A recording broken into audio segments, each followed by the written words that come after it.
And now, ladies and gentlemen, the Future of Commerce virtual panel. Hey, good afternoon, everybody. Actually, we need to turn my background is not coming up correctly, so let me change my virtual background. There you are. All right, thank you. Okay. Good afternoon, everybody, and thank you for joining us today. Thanks for the introduction, Wink. This is the Future of Commerce breakout session. So, as consumer-facing businesses are entering the second year of this global pandemic, many aspects of our business, from supply chain strategy to retail operations, have changed dramatically. During the pandemic, businesses experienced a massive acceleration in the adoption of unified commerce and omni-channel capabilities. Things like buy online, pick up in store, curbside pickup, home delivery.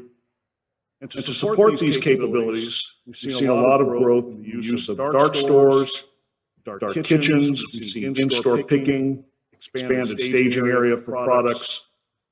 And what we've also seen is that expenses and handling have continued to rise, which has prompted more interest in technology to support more efficient order fulfillment both in the store and in the warehouse. We've also witnessed a growing interest in sustainability and business resiliency across all sectors of retail and CPG.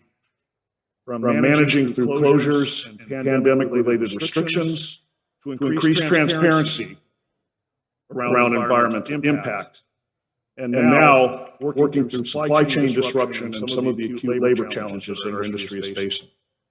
We're at a turning point in how businesses are planning operations, meeting the fast-changing demands of their customers.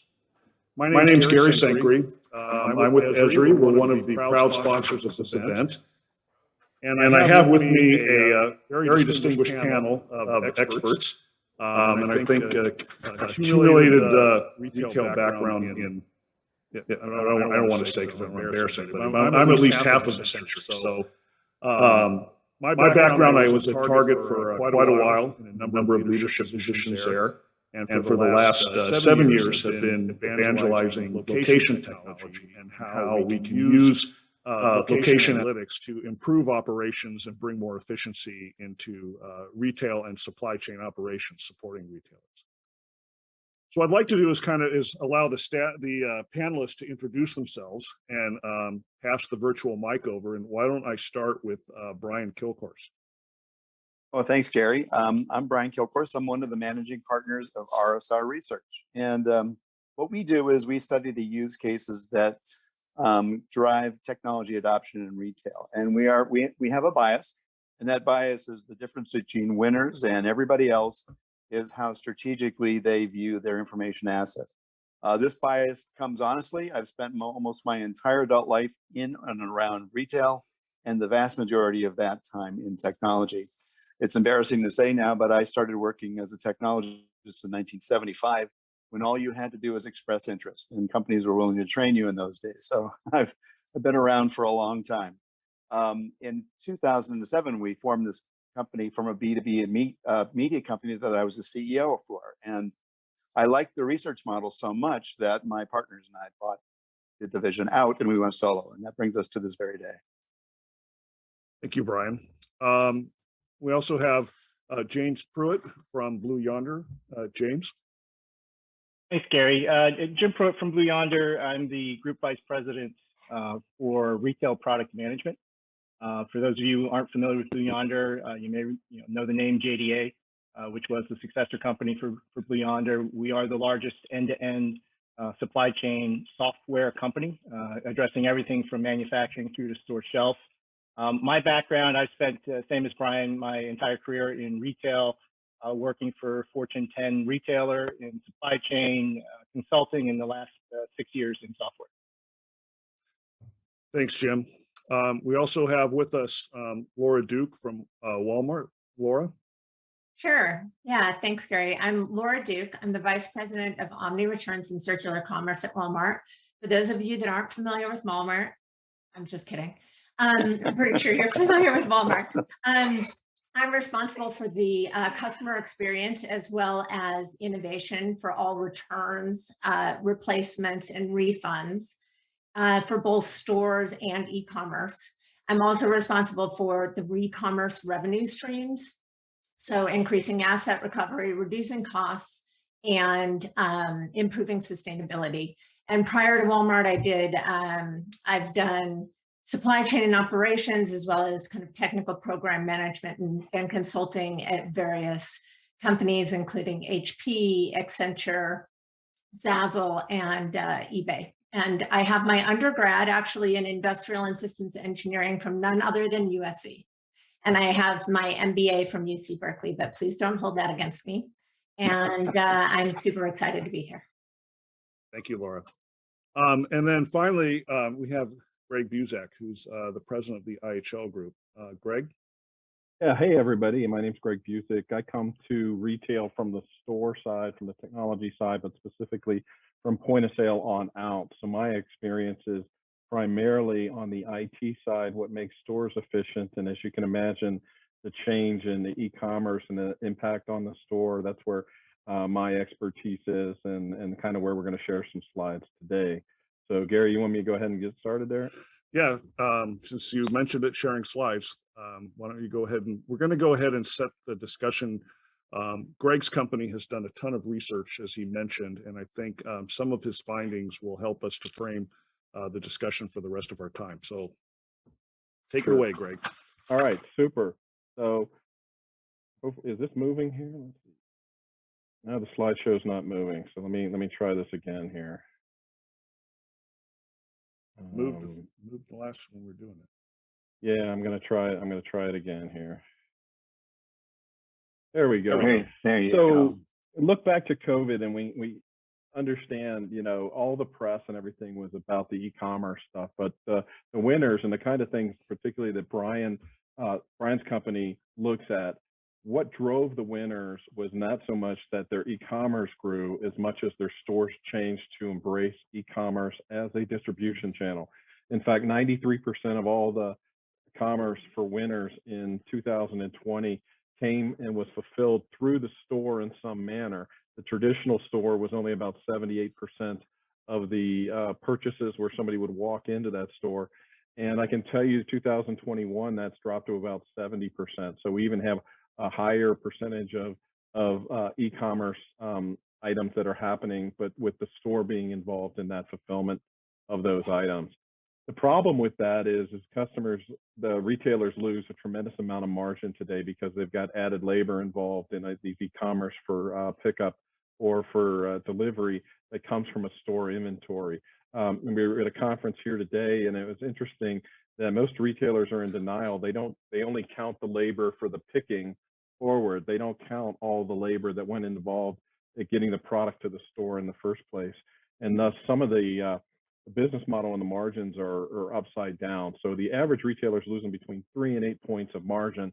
And when those are optimized, you can gain back about 70% of that. And what they're doing right now is driving the need for separate inventories and are running like an Amazon within a store or through a dark store. So we have micro fulfillment centers growth of 700% over the next 2 years, and these automated centers within the store footprint where they take 10 to 20% of the current store footprint and put an automated warehouse in there, eliminating the labor cost associated. But the most important is a dedicated inventory that's not competing with the walk-in shopper within the store. And then 966% growth in dark stores. These are separate stores that are laid out exactly like a regular store, but they're only for e-commerce picking there. So just tremendous growth in those areas. This is a profitability matrix that Bain put together regarding the profitability of all these different journeys for a grocery store if they don't charge a fee. And as you can see here on the screen, hopefully my mouse is showing up, when you have an in-store solution that's picked from the store, but for home delivery that they're paying somebody to do it and they're not charging a fee for it, the actual margin on that order is about negative 15%. And by charging a delivery fee or a click and collect fee, you can move that up, but it's still negative for that retailer. Now, when you're talking about grocery stores that make 1 to 2 points of margin, as you can imagine, that's devastating. But as you pay attention to not only the fee in the dark blue, but also the level of automation, all of a sudden you see that these things become profitable as a result because they're removing labor from the process. So a rule of thumb right now that we're seeing, particularly in retail because of labor shortages, if it can be automated, it should be automated right now. And that's a big thing, and particularly when it gets to the grocery side of the business. Worldwide in 2020, we had $1.8 trillion of inventory distortion. That's the cost of out of stocks and overstocks. That's a worldwide figure in place there. And that's exacerbated certainly by COVID. The total amount is equivalent to 10.3% of retail sales. So if we got the inventory thing figured out, we'd have sales 10.3% higher. So that's what we're losing. $1.8 trillion is lost from the industry because our inventory is inaccurate related to things there. Now, to put that in perspective, that's equivalent to the entire GDP of Canada. So it's just a huge number there. And we firmly believe at IHL, the next battleground is whoever gets to fixing their inventory accuracy and gets to accurate inventory across their chain wins, because you can start to apply the AI and machine learning to that data and make better decisions on that. I'm at a forecasting conference for computer-aided ordering right now, specifically around that concept of having clean data so that the computer can order faster and get more of those products in place. So that's it, is our introduction, Gary. So I'll turn it back to you. All right, thanks a lot. So, you know, good information, Greg, and I think it's something that we've all been talking about, both with for those of us who have retailers as customers and for those of us who are in the retail business. We're now, 2 years into this pandemic, and we've seen these shifts. I'm curious to get everybody's sort of reaction, and I'll start with you, Brian, because I know you hear from a lot of retailers, and let's just go around the table a little bit on this. We see the challenges in front of us, and we've also seen retailers and their suppliers implementing a lot of really critical changes to try to react to this business, both to make their inventory more efficient. Greg, you mentioned that when I hear as a retailer, when I hear that we're going to put automated picking inside a store, I'm thinking that's going to come at the expense of selling space. So there's going to be some big changes in how stores are designed and that sort of thing. I'd like to hear some of your thoughts on, what have you really seen from a technology and process standpoint as some of the key strategies and changes that retailers are implementing, and what do you think is going to? A lot of stuff was done sort of from the hip because they just had to, but a lot of it is going to stick around, and I'd be curious to hear some of your thoughts as a group on what we think is going to stick around. So, Brian, why don't we start with you on that? That's a good question. There's a lot of things that retail is working on that they actually were working on before the pandemic. We'll get to that in just a second, but one of the things that both you and Greg have said is really true. We saw an anomaly in our research, and that's that retailers did whatever they needed to do in order to be able to fill digital orders in the store in 2020. They turned every corner, they undid every knot that they needed to undo, and they didn't worry too much about the profitability of that order, the cost to land that order. They worried about servicing the customer. So the anomaly we're seeing is when we ask retailers what they've implemented in the last 18 months, they'll tell us they did many things in order to be able to handle a digital order. And now they're considering doing it again, doing it the right way. And that's very unusual. Retailers have a long history of implementing something and sticking with it until it's old enough to vote. And this is not the case at all. But in 2019, retailers already knew, as a matter of fact, they knew back in the early part of the decade that they needed to enable real-time visibility into inventory anywhere in the enterprise, and it needed to be accurate. This is a really difficult problem because of the nature of the systems that we implemented back in the 1980s and 1990s, highly distributed operational systems. And as every data processor knows, every time you aggregate data, you introduce friction. It's a nice way of saying the data gets dirtier and dirtier. And so by the time retailers wanted to start exposing available to sell inventory to consumers, they discovered that they had some big problems. So they've really been working on this since about 2009 or 2010. And the last time we asked, which was 2019, something in the order of 60% of retailers felt that they had addressed that issue in some way or another. But the underlying thing is fascinating, and that's that the selling environment is now not bound by location necessarily. The locus of the retail world is not the store, as it has been for a long, long time. It's the customer. And it sounds trite because we all talk about customer-centered retail, but it has profound implications. If the locus of the enterprise is a human, is the customer, it has a big impact on how you service that customer, how you get supply to that customer. And again, it has big implications on the supply chain, which I'm sure we'll get into in a while, but it's a big change. Yeah, Gary, if I would jump in there on that, you alluded to the fact of will that change the selling space on the floor? I found out today, and I did not know this, but 80% of the SKUs in a grocery store sell less than 1 unit a week. So what are we really losing? I could have told you that from Target days. Yeah, what are we really losing by losing that? So what's going to happen is that 12th variety of Jell-O pudding is likely going to be bought in an online manner and delivered to that customer in 30 minutes, an hour, and not going to be sitting in the local store, and that's how they're going to do it.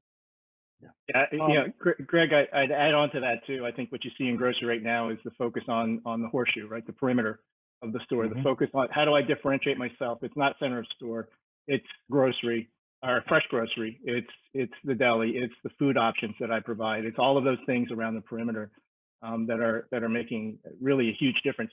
And the other thing that I just would add on to that as well is coming out of COVID, I think grocery in particular, with such a small percentage of e-com at that point, right? Maybe 4% when we started, and then rapidly going to 10, 12, 15% for some retailers, in some cases maybe more. There was no way to scale that. There was no way to accommodate the picking that was happening on the sales floor. There was no way to accommodate the forecasting that was needed. And what you saw was what you mentioned in your research, a quick and rapid move towards things like dark stores and micro fulfillment centers and things that would take the pick outside of the store location in order to try to improve the customer experience in the store. All those things it kind of forced retailers to rapidly adjust to scale systems that really weren't meant for the volumes that they were forced to address. So we've seen really a rapid ask for software solutions as well as the hardware solutions around picking to assist in that. Yeah, that was my next question, Jim. Was really what are your customer? Because you see the retailers' demand from a different perspective, because when they come to you, they're asking for specific functionality, which gives you sort of a unique view into what's happening out there in the market. What have you seen that's really been top of mind for retailers? Yeah, the inventory distortion issue has been around forever, right? Any of us who've been in retail for 20, 30 years, we've seen it. And it frankly has not improved dramatically over time, right? If anything, it's probably gotten worse. Most of the remedies were manual, and software over time has improved the forecast, but a lot of it is the maintenance of the balance on hand at the shelf, right? Which are troublesome. So what we've seen is a lot of ask around how do you leverage machine learning and AI to develop new ways to think about that inventory, to forecast where a potential discrepancy may exist, where I could eliminate the necessity for cycle counting to be done based off of some routine, which involves labor to be able to do that. We've seen all of that come about. We've also had a lot of interest and a lot of retailers who are looking much deeper into their forecasting capabilities. Greg, you mentioned you're at a conference now around forecasting capabilities. How do I delineate the various inputs into my forecast now that I have so much coming in from various fulfillment streams, or the need for various fulfillment streams? How do I now know what is going to be next? What's simply going to flow through to curbside pickup? What's needed for shelf stock? What's needed for backroom picking, et cetera, et cetera. So forecasting certainly has been a big piece. And one we're going to talk about here in a little bit is workforce and labor management. I don't know that anyone predicted what we're seeing right now from a labor standpoint 18 months ago, and assuming when we came out of COVID that we'd have rolling blackouts of retailers and restaurants and everything else because we can't staff.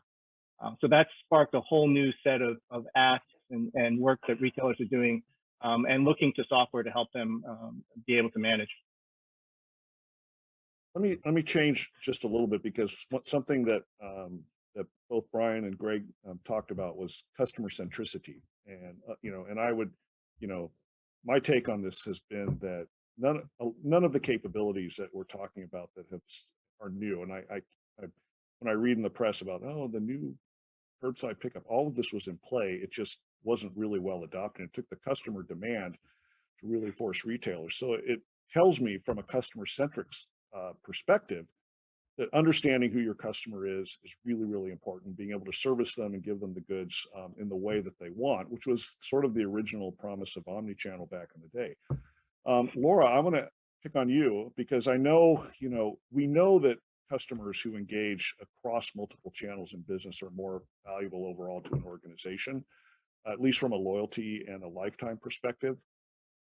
I wonder if, having this credible cross-channel approach to business, as opposed to just, now I've got all digital and I'm just going to service them and not try to engage them, that intuitively isn't the right approach. I wonder if you have any thoughts just on, once we get back to more normal, where should customer facing businesses focus their efforts? Yeah, I like the more normal. Yeah, I think we're not necessarily quite there yet.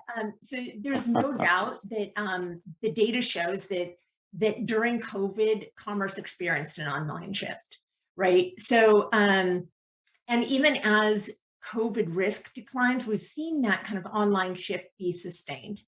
And so obviously digital commerce is extremely important, but we also know that consumers largely prefer, or many consumers largely prefer, to go and shop in a store, or at least use a service like pickup to get their groceries and curbside. So obviously brick and mortar locations still have incredible value. And for Walmart, we know that brick and mortar locations are one of our biggest assets. So we have 4,500 stores across the US. And that means that 90% of the population lives within 10 miles of a store. And that's incredibly powerful to have that. So ultimately, I think physical and digital are both still very important. I think the real question is less about whether it's physical or digital, because consumers really demand and expect a proficiency in both, right? It's more about how are businesses seamlessly integrating and elevating the holistic shopping experience, right? So in my world, in returns, we're constantly looking for ways to use digital and physical, the ecosystem, to create a more seamless experience. So for example, a customer can walk into any of our 4,500 stores and return an item. And it doesn't matter whether that item was purchased digitally or physically. And it doesn't matter whether it was an item that is a Walmart item or something from our extensive marketplace. That customer can come in, return that item. They don't need a box. They don't need a label. We're not going to hand the experience over to a third party. We're going to take care of that customer. So I think the focus really needs to be on that kind of intersection of the digital and the physical, so that we can really up-level the overall kind of customer solutions. Brian, Yes, I know sir. that you can call me Gary, but I know that you've done some research around customer centricity and what I really liked in your research was how you are able to differentiate between the winners and those that are I don't know what the laggards, I think, was the term you used. Everybody else. Everybody else. All Okay, others, thank all you. others. Thank you. Thank you. And I know that, can you maybe expound a little bit on what, Laura raised some really good points, really around the digital experience, the importance of returns, the importance of a unified, and you've got you've done some great research. I'd just be curious if you could share what your thoughts are as you're hearing this. Sure. Well, she brought up some really great thoughts there, but one of the things that triggered my interest right away was this notion of an ecosystem. Consumers are completely disrespectful of what we call channels. That's an organizational principle that means nothing to them. And I was the executive sponsor of our Gen 1 e-commerce thing back in 1999, and we rather naively thought the customers would respect our organizational barriers and they'd start and end a transaction inside the channel that they started in. Customers quickly showed that they weren't interested in that. They wanted to start their journey in the digital space, even if they completed it in the physical space. This is why we say the locus is no longer the store. The other thing that's fascinating about that is it changes the way we look at demand. This gets to what Greg's doing this week. I'm talking about forecasting. Forecasting has never been easy, but it's gotten a lot more difficult because demand can come from several places and can be fulfilled in several ways.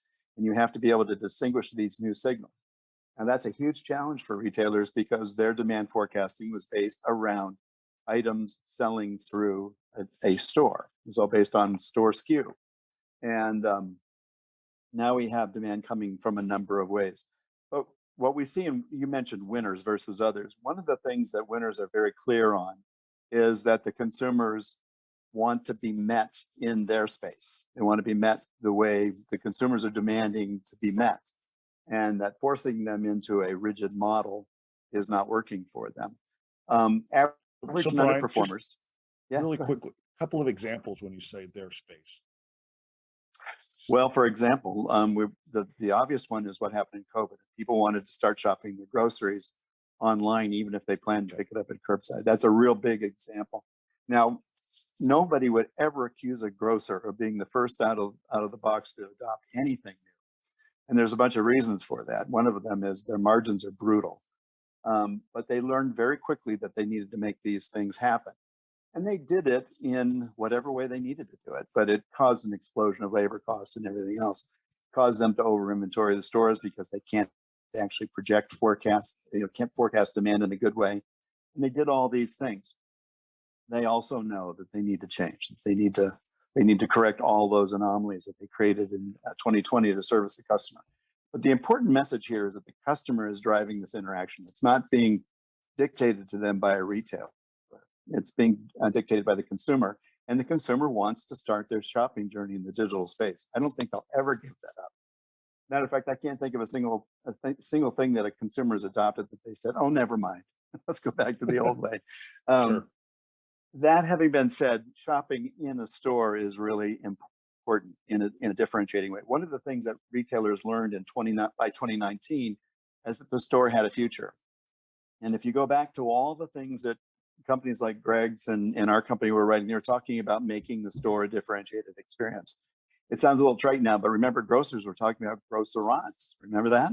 And we were going to hollow out the middle of the store where all those slow-moving items were, and we're going to put full-service prepared meals in there. Now, that went out the window really fast and was replaced by automated picking and packing facilities. But retailers haven't given up the notion that the store is still a really important part of the value equation, and it's the one thing that differentiates them from Amazon. So they're not willing to give that up, and they know that there's a certain element of entertainment in shopping. We don't talk about this often, but store shopping should be fun. And if you go into a Walmart, you see a lot of people having fun. My favorite example is Costco. Why do people go to Costco? It's just kind of a hoot, right? It's just fun. I don't think that's going to change in a fundamental way, but it'll change in a very set of specific ways, depending on which vertical you're talking about. Let me ask really quickly. When I hear about what Greg mentioned with the smaller stores, and when I hear that being more customer centric, and I would ask Jim for at Blue Yonder, you guys spend a lot of time with the assortment planning. Are we if we're looking at the idea of extended digital shelves, which we've talked about for a long time, never really executed on so well until now, are you starting to hear people more interested in assortment rationalization and really personalization at the store level for what specific items are carried? Well, hyper-localization, I think, has been talked about for quite some time, right? The reality of it is there are only a handful of retailers who do it at scale and can truly localize an assortment down to the individual location. And the challenge to that is, there's a number of challenges to that, but, one is just simply the amount of labor that it may take them to be able to assort down to that level. So, some of the things that we're doing in our industry is high levels of automation because you just can't, they can't support the levels of the amount of labor required to get there. So automation is helping to drive the ability to get to that level of individual store assortment. Otherwise, it's groupings of some types, right, at whatever level it may be. The other challenge is more of a pure supply chain challenge, and that's really the cost of inventory to support all of this localization, right? So where am I putting that inventory? Am I putting it in local distribution centers that I now have to commit a slot for, and I have to now commit inventory for? And what happens to the amount of space I need because I'm so localized that I carry things that I'm servicing just a handful of stores with. So the supply chain piece, I don't think has been completely resolved, and I think for some it's a barrier. But certainly the ability to automate assortments is more prevalent now, and that will help drive localization. If I could, Gary, I do like to comment something on Brian was talking about. I do have a worry about what's happening now from and this kind of ties to the labor issues, but just the shopping experience is very difficult right now, right?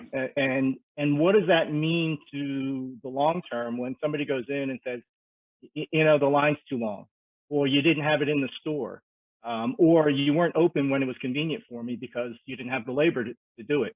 How much of an impact is that going to have on the drive towards digital in the future? When I say I'm going in and I love to walk around the store, but I don't have the time to try to navigate, what used to be a rule of thumb of, 3 in line and I'm going to open another register. Well, now it's 10 in line because I don't have the labor to open another register.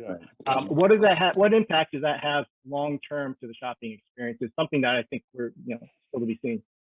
Well, to that end, I know, we talked in our prep sessions a little bit about workforce management and how this is really a hot topic and it's only become accentuated.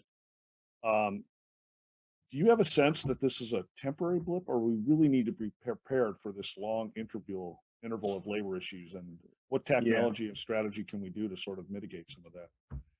Yeah, I'd say lacking a crystal ball, you have to expect that it's prolonged, right? And if it isn't, then you have to be prepared for the next time something happens. So either way,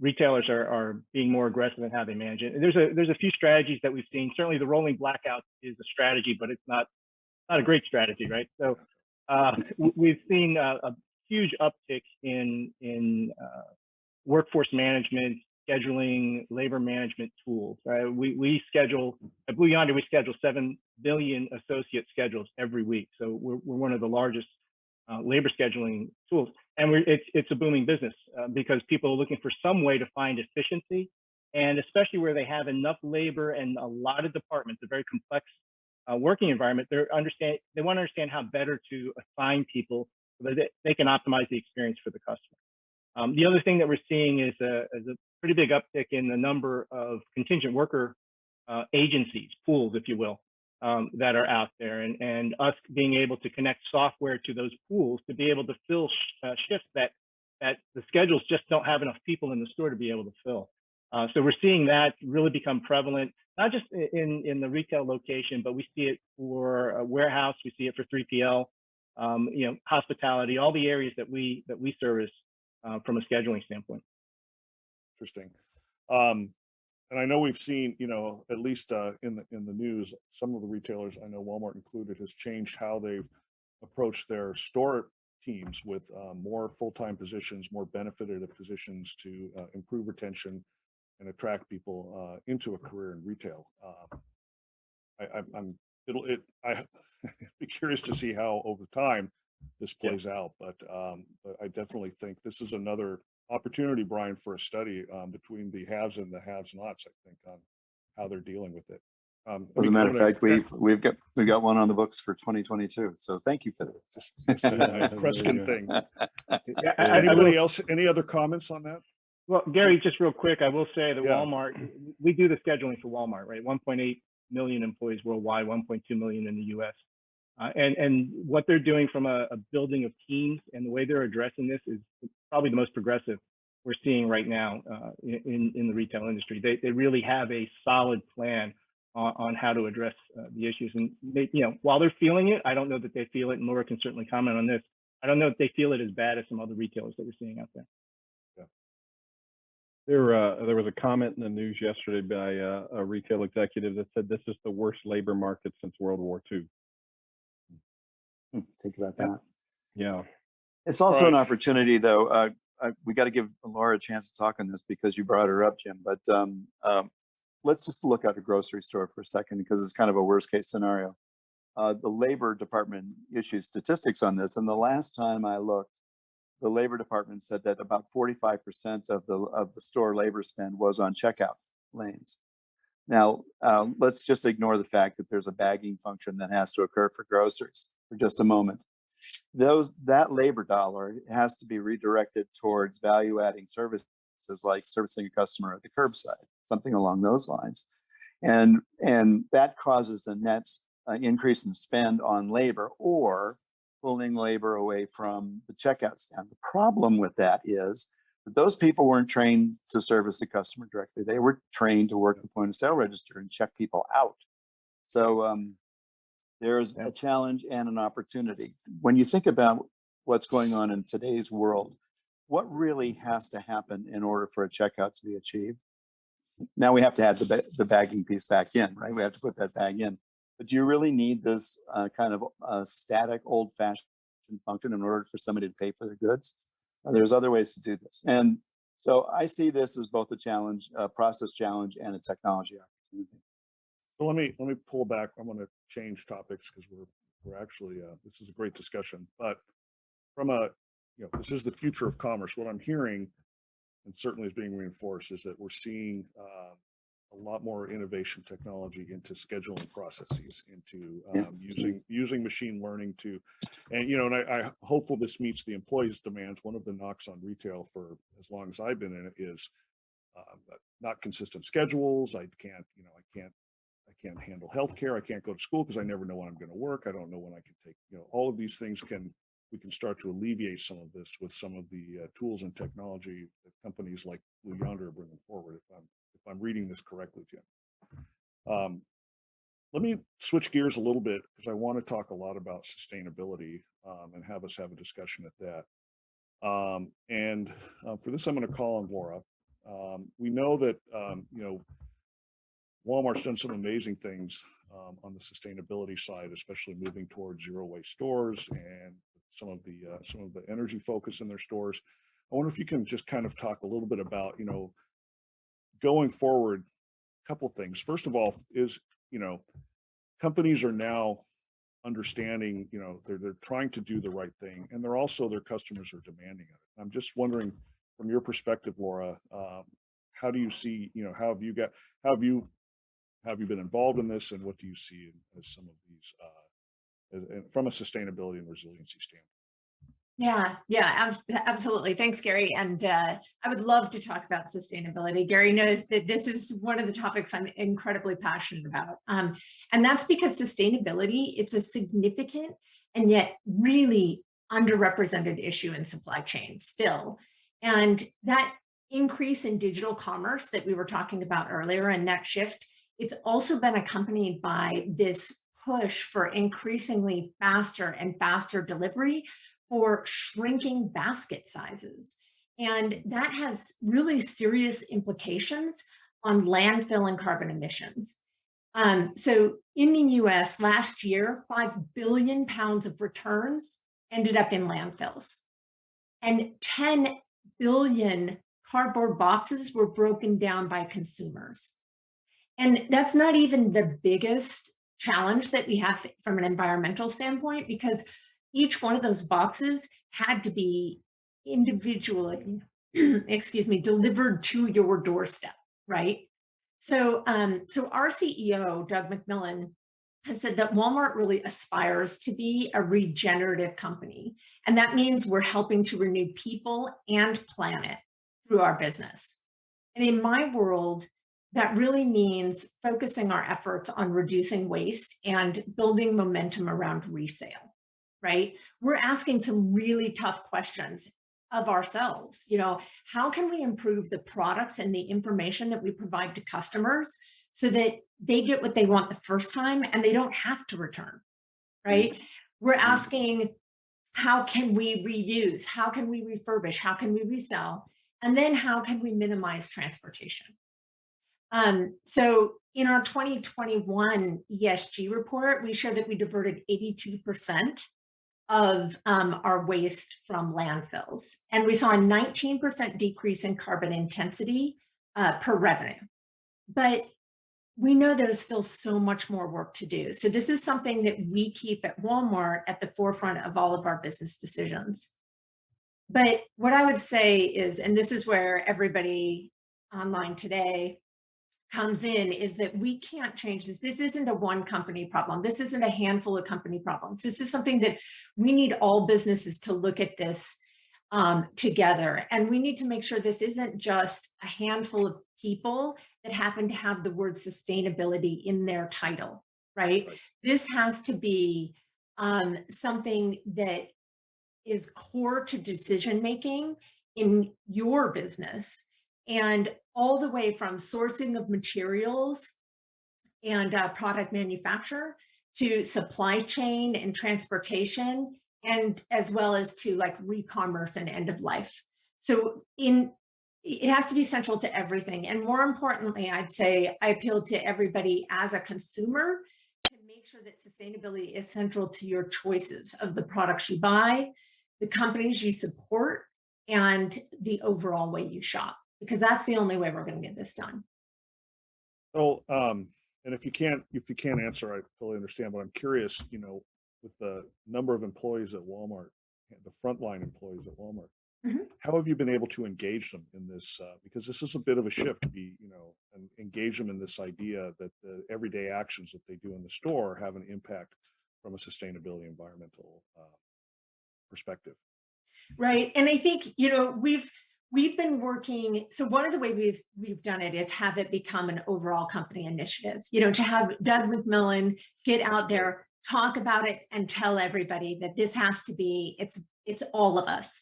And I think that that's one of the things that really makes it mainstream for everybody looking for ways in their day-to-day jobs that they can impact. Mine's pretty obvious from a returns perspective. There's especially from a circular commerce expectation of what I can be doing, but it's the little things that everybody can be doing in the way they shop and do their jobs.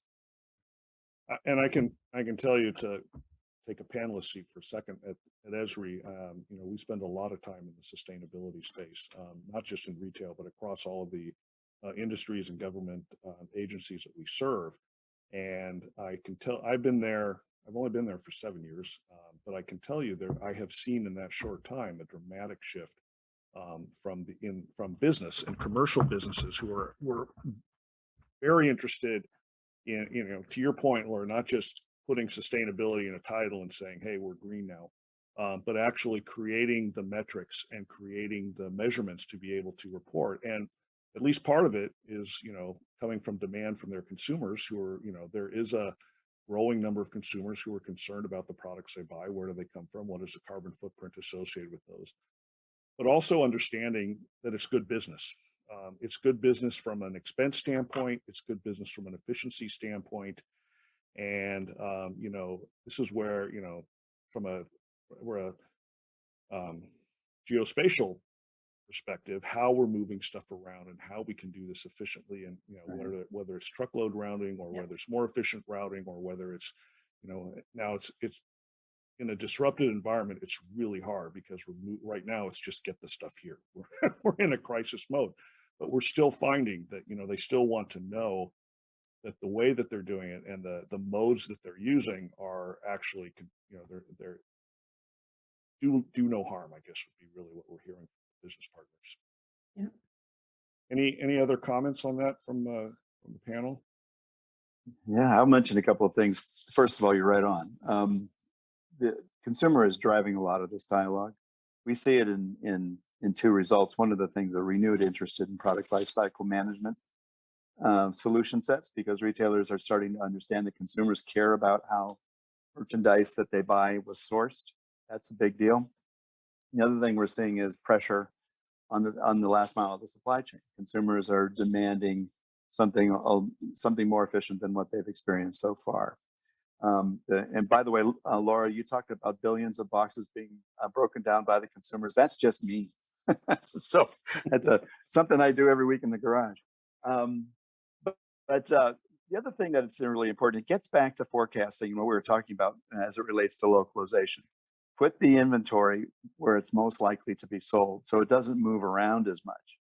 And I think that's an important thing to think about too. We did a sustainability study about 5 years ago, and we didn't do another one. We'll do one next year, of course, but the reason we didn't do it is because it was too depressing. Retailers basically said, we don't care about this. And there are notable exceptions. Obviously, Walmart is a huge exception. But we were underwhelmed is probably the right way to say it. We believe that has changed remarkably. And that's not because that, Paul came out from Antioch and fell off his sword or fell off his horse. It's because consumers are demanding it. And that's what's changed. Very good. Okay, let's shift gears one more time. And I think I want to talk a little bit about the big issue that we alluded to early on, which was, and Greg, I'm going to start with you on this one, if that's okay. Mhm. As we've seen, that we've been talking about, just dramatic shift to digital channels. And you reported, you were pretty explicit in the result that's had on our bottom lines. I'm curious, and I'd like to get from the group, as the cost of handling goods has increased, and we've seen it's in some companies it peaked, and now it's starting to come back down because they've either gotten more efficient. I'm thinking of, Target, if you look at their results from March 2020 through now, you saw their expense rate spike over the summer. And then clearly they made some big changes. I know they did some store remodels to change staging areas and things, and now they've brought those expenses down. I'd like to get your thoughts on some of the key strategies that you're seeing out there, the technologies that retail and CPG is employing to improve margins, especially in some of these high touch modes like curbside and BOPUS and that sort of thing. Yeah, it varies by channel. I know we've talked a lot about grocery because I know that's where a lot of the innovation is happening, but it's also a challenge. I know in Laura's world, she knows this better than I do, but like 50% of all clothing bought online is returned, and 90% of women's dresses that are bought online are returned because of the sizing and conundrum of dressing rooms and things like that. But when it comes to technologies, there's a myriad of technologies, but it really ties back to the labor issue that we were talking about before.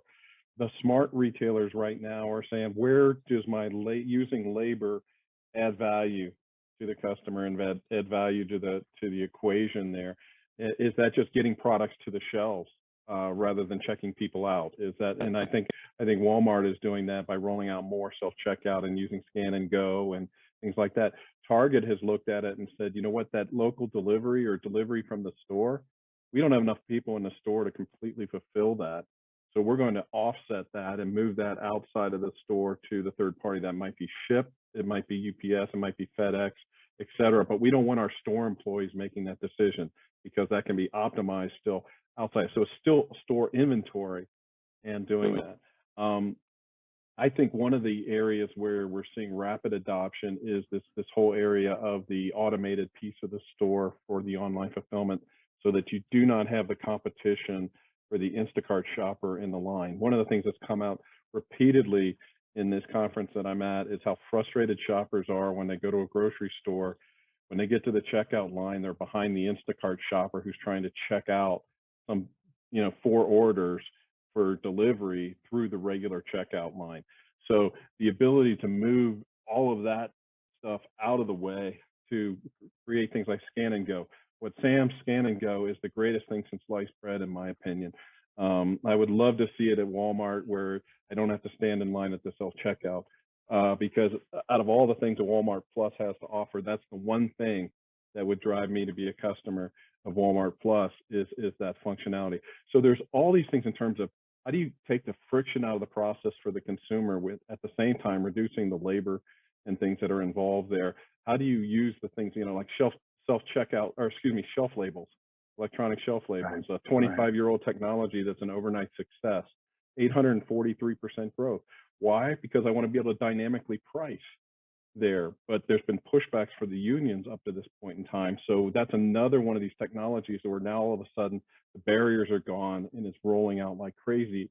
Those jobs can now be repurposed to more value add. When self-checkout originally came out, Kroger did the smartest way of doing it. And what they did is they promised the union they wouldn't reduce jobs, and they moved those people to value added places like prepared foods, where you could triple, quadruple the margins that you're getting for those items.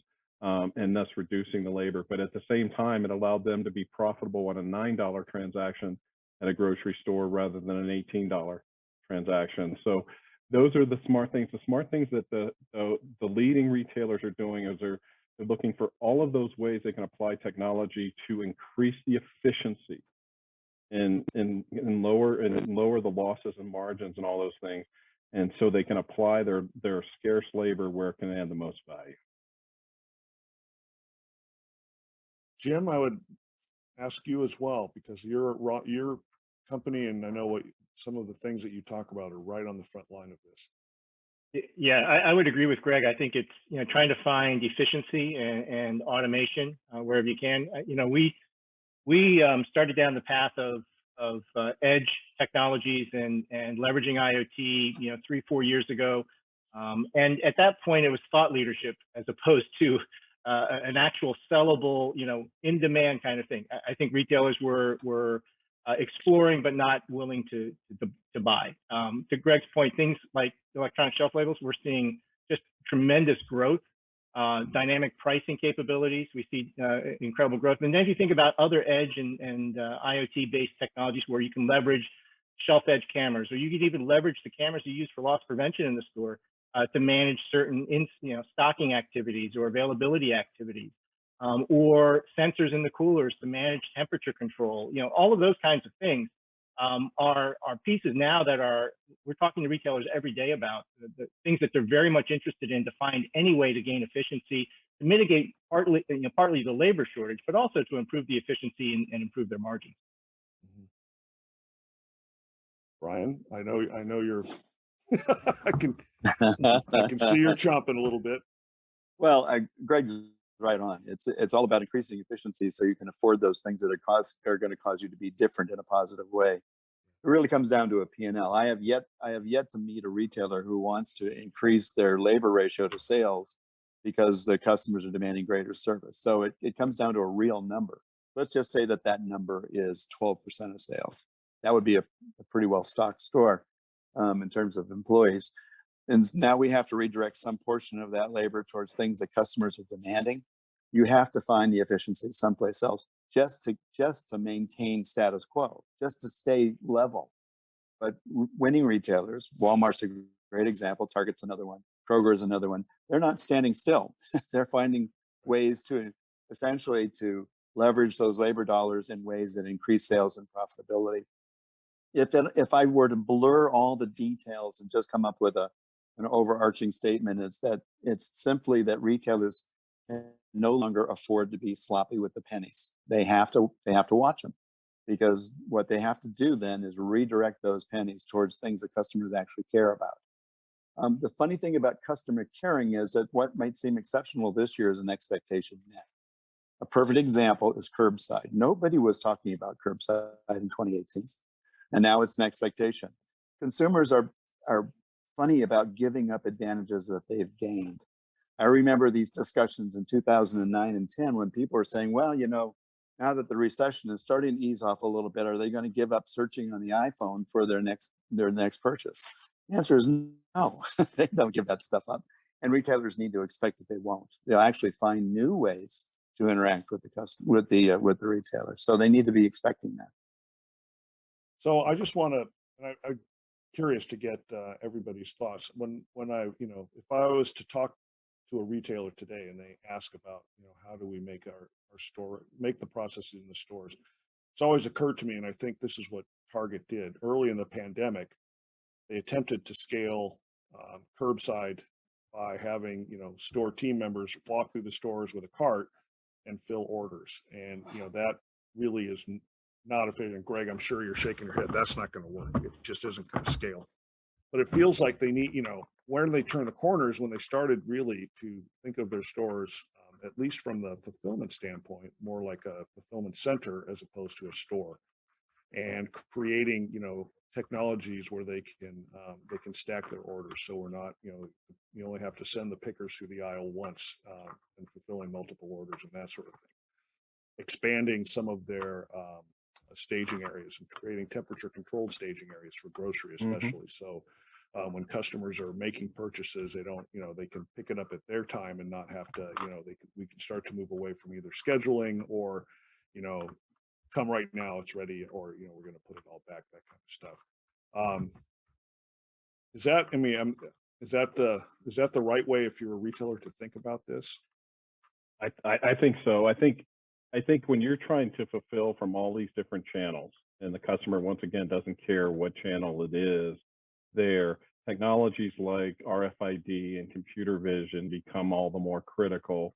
You need to know that that size 8 black cocktail dress is in the dressing room if you're a specialty store, because it's being fulfilled from the store for an online order. And if you've got to spend time walking around the store trying to find it, is it lost, is it on the wrong rack, is it missing, etc., you're just adding tremendous cost to the process. And quite honestly, the stores are understaffed to begin with, and they don't have that time to be able to do that. So those kind of technology, I think James talked about cameras on the shelves. I know, that's something that Walmart does there, and they're a leader in taking that for shelf, space planning compliance, out of stock, all that fun stuff. I know Target was able to reduce their inventory for clothes by 20%, freeing up floor space because they used RFID technology. And lo and behold, we have an Apple store and we have a Disney store now inside of a Target to drive traffic. So all those technologies are at play, but it's critical to just know that inventory and where it is, because if you're still having the vast majority of items fulfilled through a store, that inventory accuracy is just crucial. In fact, like I said, we think the next decade is to whoever gets to accurate inventory wins because the AI and machine learning can just take over. Very good. Any other thoughts? I want to make sure everybody has a chance if they've got something they want to bring up. Yeah, I just to that comment that that's something absolutely that we've been working on, and obviously many others are thinking about that. Is how do you get truly accurate enterprise level inventory visibility, right? Has to be accurate. So what are the processes to ensure that you have accuracy at every location, at every node in the supply chain? You have to have that complete end-to-end view of all inventory in transit, all inventory at locations, and be able to accurately predict where that inventory is going to be, when it's going to be there, and know that compared to the demand that's prevalent. So that is the challenge that we're seeing now, that software companies like us are all working to address. The other thing too around the store as the distribution point, a lot of the going into the pandemic, a lot of the retailers just didn't have the sophistication of their e-commerce capabilities at store. Just didn't exist, right? They were able to scrape by because the volumes weren't necessarily that high. That has changed completely. And what you see from retailers now is how do I treat my store or the back of my store or a dark store? How do I treat it with the same efficiencies I treat my warehouse and how I pick in the warehouse? I mean, there were no dark stores in the US if you go back 3 years ago. And now everyone has a plan for a dark store. Dark stores were prevalent in Europe because of proximity of stores to a central location. This didn't happen in the US. So now that's everybody's got a plan for dark stores now. Sure. Okay, so we are getting close to having to wrap. This has been a really great discussion, and thanks to everybody, Greg, Laura, Brian, Jane, for joining us. What I'd like to do is we close out is we've talked about some of the major trends that are out there. We talked a lot about how machine learning, artificial intelligence are being applied to from a being applied to demand curves to sort of understand and help with some of the inventory issues that we're seeing. I think I've picked up that we're going to see more inventory concerns as we start to shrink the overall selling space within the store. But at the other hand, we're able to, with the support of some of these omni-channel capabilities, for lack of a better word, we'll be able to support the extended shelf, and that the consumer still has access to the goods that they want. It's just going to be a more cross-channel experience. I think, Laura in particular, the work that's being done from a sustainability, that's only going to gain momentum, I suspect. And I think, and I just personally kudos to Walmart. I mean, really outstanding just to see some of the work that's been done in the last 5 or 6 years. But that going forward, that has to be a piece of all of the decisions that we're making around fulfillment and around sourcing and assortments. And then finally, I think, dealing with the labor shortage that we're in now, even if we were to wave a magic wand, it resolves tomorrow. I think something we've learned from the pandemic, I think what was really the only thing that was unprecedented, in my opinion, from the pandemic was how quickly consumer tastes and consumer behavior shifted. And, change was really, it happened at a lightning speed. So I think resiliency, in my opinion, also involves the ability to have a strategic plan that's nimble enough to be able to adapt when things change. And I think we've talked a little bit about that. So as we go out, I'd like to ask you guys to go around the room once more time. And we're coming into, this is when we retailers, we love to prognosticate about what's going to happen during the holiday season. It's our favorite time of the year. Mm-hmm. And if I read the press, I don't, they're making it sound like Santa Claus isn't even going to bother to head out of the North Pole this year. So I'd like to hear what you guys think is how the holiday season's going to go and what 2022 is going to bring to retail. And Greg, you're in front of me on my screen right now, so you have the lucky you. Well, Laura and Walmart notwithstanding, they've got their own ships and go to other ports of things. But right now, we've got the equivalent of nearly 1,000 malls worth of material that is either docked or on its way coming into the ports of Long Beach and LA right now. The question is, will that get to stores fast enough for the holidays? For most retailers, some will, some won't. So there's probably going to be some serious deals coming early next year when that merchandise finally does arrive at retailers there. But I think, if there's something you absolutely want, you get it now. Definitely be shopping for that now.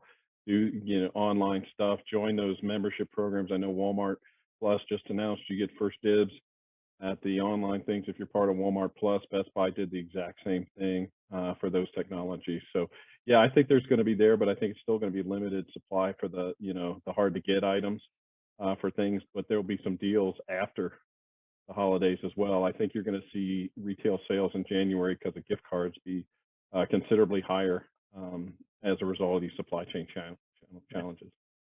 Interesting. Okay, so next I'm randomly selecting Jim.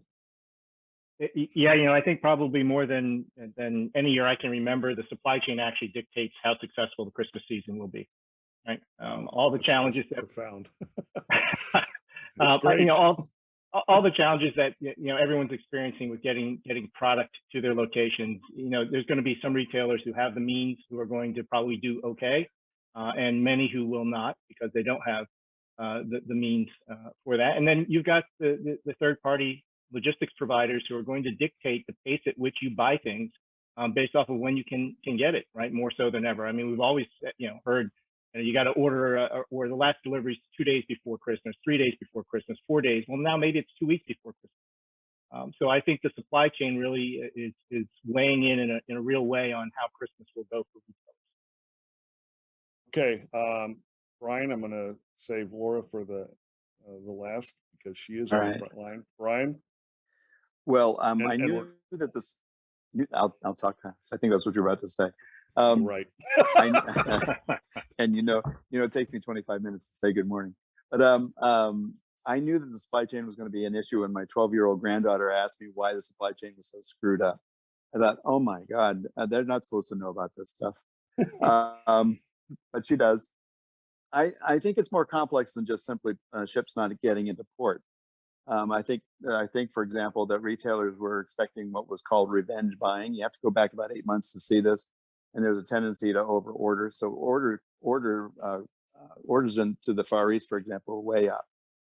So there's a big bolus of inventory that's coming our way. Whether it gets here on time or it's late, there's going to be a bullwhip effect from all of that, and we have to watch out for that. The other thing is, let's not forget that we're not quite done with COVID yet, or I should say COVID isn't quite done with us. So there's unexpected things that are going to happen on the consumer side as well. However, let's not paint too dark of a picture. Let's remember that overall retail sales year to date are up 7%. Their sales are brisk. What's in question is profitability. And we've talked about this for the whole hour, but I worry that there's a certain segment of retailers that they'll sell themselves right into the ground, and that worries me a lot. So those are my concerns. So, and it wasn't just your granddaughter, by the way. If you had been driving in my car with my wife about a week ago, I did look at her and say, I just heard the President of the United States say just-in-time inventory. I never would have lived. Okay, Laura, you guys, I'm sure you're keenly focused on the holiday season. Yes, absolutely. Well, in the returns world, my holiday season is slightly different than the rest because that starts a little later, ends a little later. But I would say that, I absolutely agree. So given the continued COVID risk, as well as the supply chain challenges that we've talked about, I think really what I see as a trend is a continuation of some of what we saw last year, which is a real trend towards flexibility for the customer.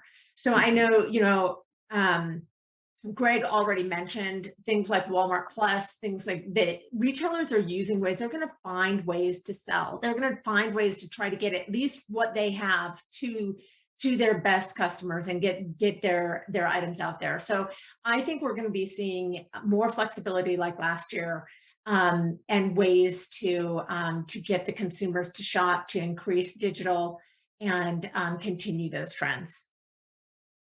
Very good. All right, so we're at time. Thank you, everybody, for participating. Sincerely appreciate it. And also big thanks to USC. I can tell you, this is my fourth year, I think, this particular event, and I'm not going that far. But I'm an Auburn fan. But I can tell you that this is, when I look at the events on my calendar every year, this is the one that I really look forward to. And this has been a great couple of days, so I appreciate everybody on the team and for all of the great speakers we've heard over the last 2 days. So thank you to everybody.